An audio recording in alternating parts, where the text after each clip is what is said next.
But if I wrecked and damaged the car, my career was over.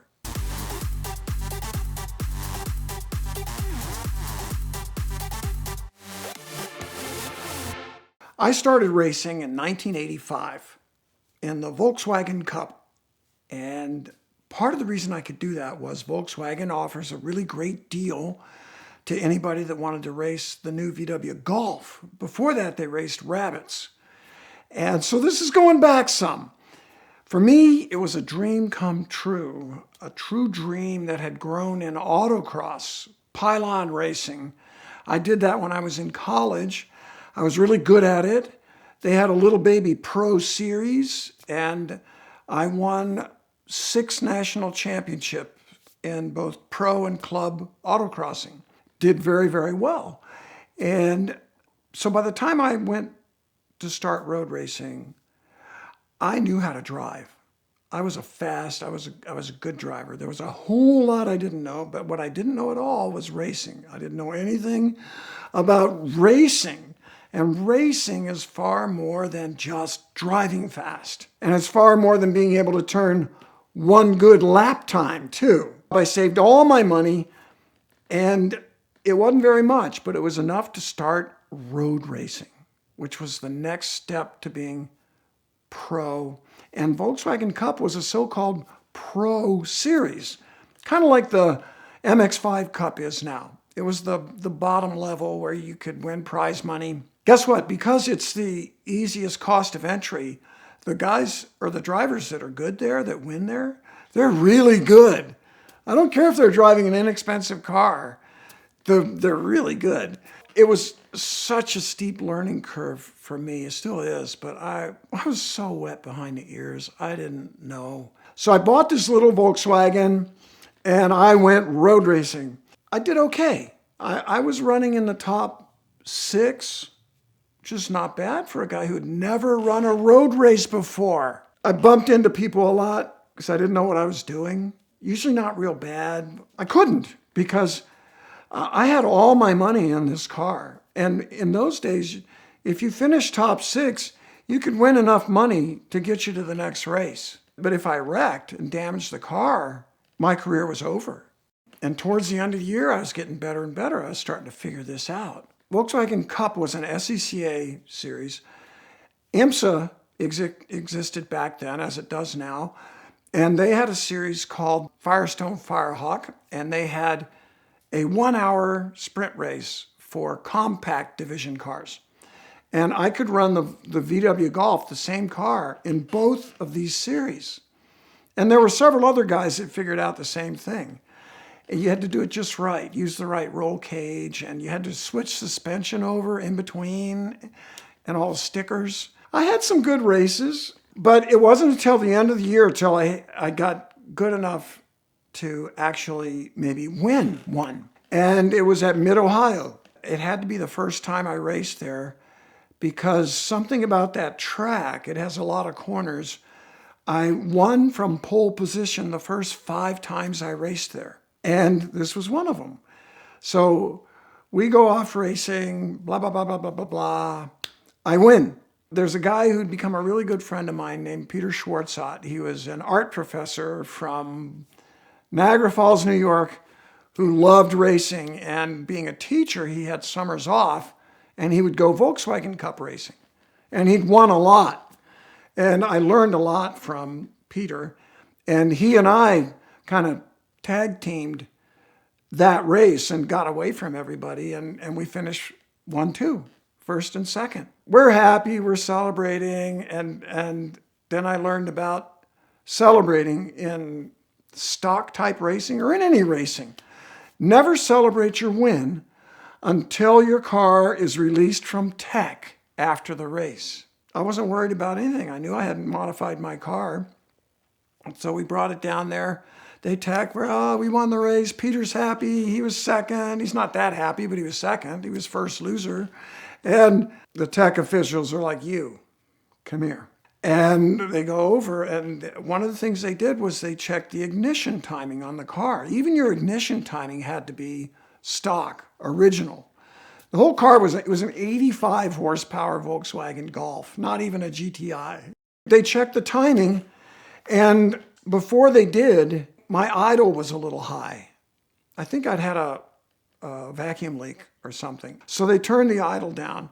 Well, when they turned the idle down, the timing backed up from the centrifugal advance in the distributor. This is old days. I don't think it had points in it. It was electronic ignition.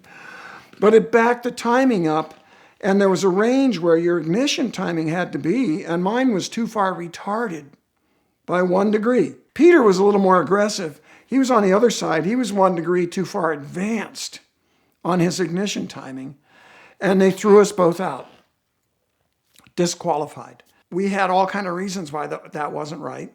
I mean, we both went home, and I was so disappointed and angry, and this was very early in my race career, although I'd done some autocross, so I knew about how rules and protests and things could go. And I tried really hard to make sure that I wouldn't get in that kind of trouble, but it's the nature of the game. The cars are supposed to be perfect, and it's really hard to make a perfect car. So I looked up the specs on the car, and I wrote a whole case for why I shouldn't be disqualified that was irrefutable, point after point. I was just getting to know Peter Schwartzat, and Peter did the same thing, and he sent me his, and we exchanged them. In those days, you had to actually send the paper. I don't know if was there a fax machine in 1985? Probably was. But whatever, I looked at his, and his was, I mean, almost word for word mine, point by point, how this is wrong, you can't disqualify us because of this. And they were exactly the same. And Peter and I got to be best buddies, and we still are today. Two of the strongest points were that one was they checked the timing with a big electronic service machine they use in dealerships. They roll it up and they plug it into the car somewhere, whereas we didn't have that. We had to use a timing light. I'm sure 80% of our viewers don't even know what one is. They've never even seen one. We had to do a timing light and move the distributor by hand and, try to get it right, looking through a hole in the transmission. My problem was my idle was too high. So my timing was off because the idle wasn't quite right because I wasn't good enough of a mechanic. We said, well, you should have let us check our cars on your machine before the race to see that it passes. How can you argue with that? It's logical, right? The other case was that these distributors were very crude, old-fashioned, mechanical advance and vacuum advance. They had something like 4 degrees of variation at idle, but at full advance, which was around 3,000 RPM, they had like 12 degrees of variation. Right in the book, it says that at 3,000 RPM, it should be 28 to 40 degrees or whatever it was. It was big. And my car at higher RPM, it was in the range. Well, when you're racing, you're never below 3,000 RPM. So my car was legal. It was in the range. So we made this whole case and turned it in. Meanwhile, this is all happening with the officials and the judges, but we're at the next race. That's how long it took. And we go to the next race before we know what the results are. And the next race is the St. Pete Grand Prix. St. Pete is a street course in Florida, St. Petersburg, and it's another race where I've won almost every time I've raced there over my whole career. I don't know, St. Petersburg has just been good to me, which is great because my family and I lived in Florida back then, so it was the home race. It was beautiful. So that race goes. Boom, off we go. We're racing. On the start, I'm on pole, and I'm still in my first year of racing. I have not done many starts. And next to me is the kid whose father arranged the sponsorship for the series. So he's pretty connected, and he's doing a good job. And so we're on the front row. Peter Schwartzat is right behind me. The starter's a friend of mine. And at one point, he came over and said, hi, oh, you're doing great, Randy. You're on pole. I'm proud of you. I said, hey, go whenever you want. That's what he says. He's the starter. He's like, go ahead. No problem here, buddy. Home team. And so we come around, and the start line is kind of in a corner thing. We come around, but I'm a good boy. And plus I'm new, I'm waiting for the green flag. You're on pole. You can go a little early. I don't. I'm waiting for the green flag. The guy next to me, he's revving it up. So when the flag drops, he's at like 6,000 RPM and drops the clutch, and that thing takes off, and he jumps me around the outside and gets the lead. Well, now he's in my way because I'm quicker. I was on pole. How do I pass him? How do I pass him? We come down the long straightaway, and I go to pass him. This is classic vortex of danger, which is my passing guideline. I go to pass him, and I'm getting almost next to him, and he sees me coming, and he turns in to pinch me off against the wall. And I'm like, oh! And so I backed off. As we're entering the corner, I'm backing off. He's pinching me against the wall. The stewards of the meeting, the guys who decide on racing incidents, are around the corner watching. So when we come into their view, it looks like this. I'm hitting him in the back of the car. What's really happening is he's driving across the front of me, and I'm trying to get the hell out of the way. I bump him. He goes out and hits the tires. I go on, win the race. The night before the race, I'm on pole for St. Pete. We're all good. We've got our case in. The stewards call us in. They've made their decision on Mid-Ohio, the last race I won, where I got disqualified. Not disqualified. I think we got moved back or whatever. I didn't win. Basically, they say, we read your case and you lose. Numbers are numbers. I'll never forget it. He says, numbers are numbers. And I'm like, well, what about the numbers at 3,000 RPM, which is where we always are when we're racing, or more? Nope. Sorry, you're out. So the next race, I run this whole race, and we win, go to the podium, champagne, blah, blah, blah. Afterwards, hey, Randy, come here. We need to talk to you. There's been a protest filed for the racing incident. And I'm going, what? That guy saw me coming and cut me off. Don't hit what you can see. That's the basic rule of racing. We go sit down in front of the stewards. We do the whole case, blah, blah, blah. And I'm going, well, guys, I was darn near right next to the guy, and he turned in and pinched me against the wall. And then the stewards are like, well, we were standing there watching, and you hit him in the back, and they felt bad, but they're like, there's going to be a 30-second penalty. You're sixth or whatever. So I lost both races in space of 12 hours. And I come out of there, and my crew guys, a couple of my best friends are there helping out with the team. And I come out of the steward's trailer, and I'm like, we're fifth. And one of the guys, he's the nicest guy on earth, such a mild-mannered fellow. He starts shouting cuss words at the trailer. You're all a bunch of blah, blah, blah. You can't blah, blah, blah. Racing's a very emotional sport. And then the awards banquet was already going on. Because of all this, we weren't able to be there right away. And we're looking at each other like, do we even go? And we thought, okay, we'll go to the awards banquet. We should go. But I'm feeling this big.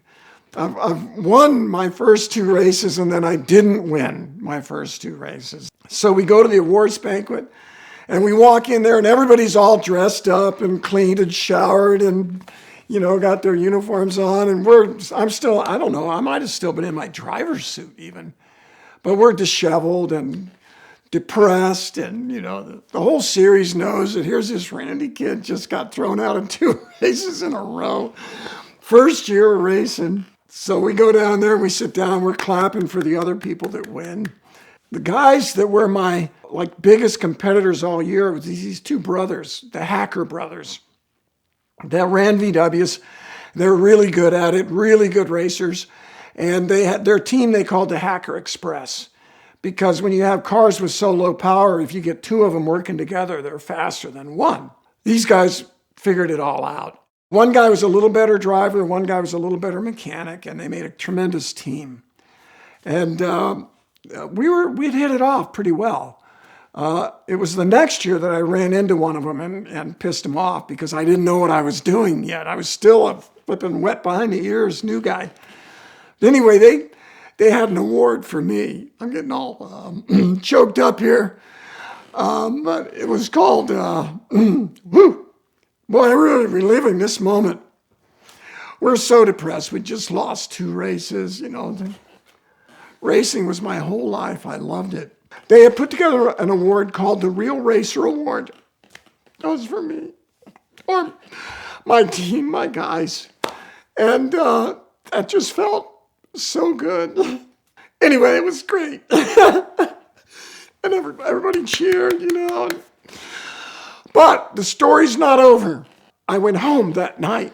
And I went home and my brother was an early adopter. He had a VCR. And he had the news on and they said, coming up is a report from the St. Pete Grand Prix. And he's like, oh, and he hit the recorder.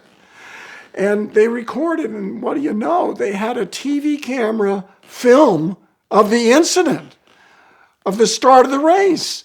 And I'm watching, and I'm right next to that guy.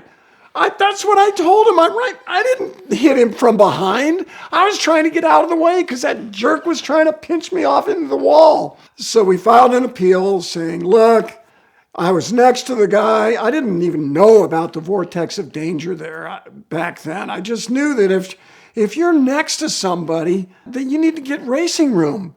They can't just drive into you like you're not there when you're right next to them. Got a phone call from the officials. You know, we watched your video. You're right. You win.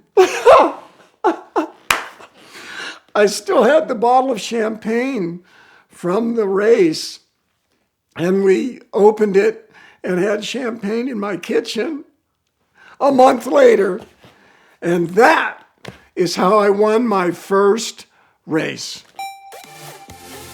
We'd like to thank Dream Car Exchange for supporting the VINwiki YouTube channel this month. DCX is an enthusiast marketplace with auctions for amazing cars happening now. We've got some awesome things planned with them over the next few weeks that I think you'll enjoy, so please stay tuned. But now, browse on over to their site and see if your dream car is the next one across the block.